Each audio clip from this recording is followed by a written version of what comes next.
एक व्यक्ति है, वो रोड से गुजर रहा है, फ्लाईओवर का काम रोड पे चल रहा है।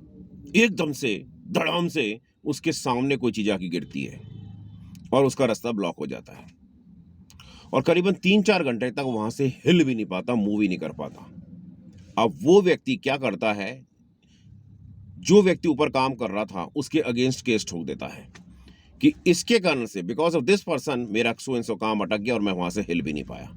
तो क्या उस व्यक्ति को बीएनएस के अंदर जो सेक्शन है उसमें डिफेंस मिलेगा या नहीं मिलेगा?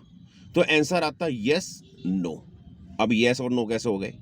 तो दो ऑप्शन हो गए। यस कब मिलेगा?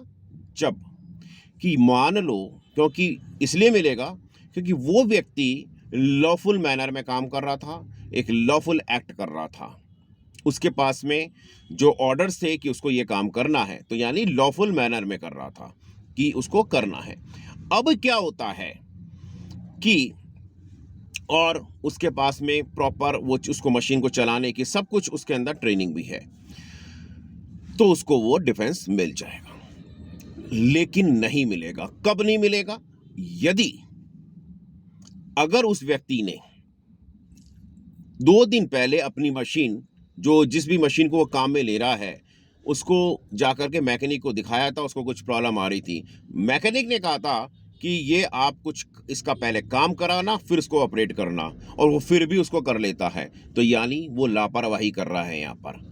दूसरी बात कि या फिर उसको मालूम है कि इसको उठाने की क्षमता मेरी मशीन में नहीं है, या वो प्रॉपर ग्रास्प ही नहीं कर सकती है, या उसको ऑपरेटर को उस मशीन को ऑपरेट करने की प्रॉपर ट्रेनिंग ही नहीं है, तो उसको डिफेंस नहीं मिलेगा। अब यहां पे मैं एक और चीज बता दूं आपको। जनरली जो लोग कंफ्यूज होते हैं कि एक्सीडेंट और मिसफॉर्चून में क्या डिफरेंस है। अगर कोई चीज जिसको हम प्रेडिक्ट ही नहीं कर सकते वो हो जाती है, जिसमें कोई लापरवाही भी नहीं है, तो उसको हम कहेंगे एक्सीडेंट, जो कि हमारे हाथ में नहीं है, हो गई, और उसके कारण से किसी व्यक्ति की को किसी तरह की इंजरी हो जाती है, तो फिर वो फॉल करेगा मिसफॉर्चून के अंदर। And this is the basic difference between the accident and misfortune.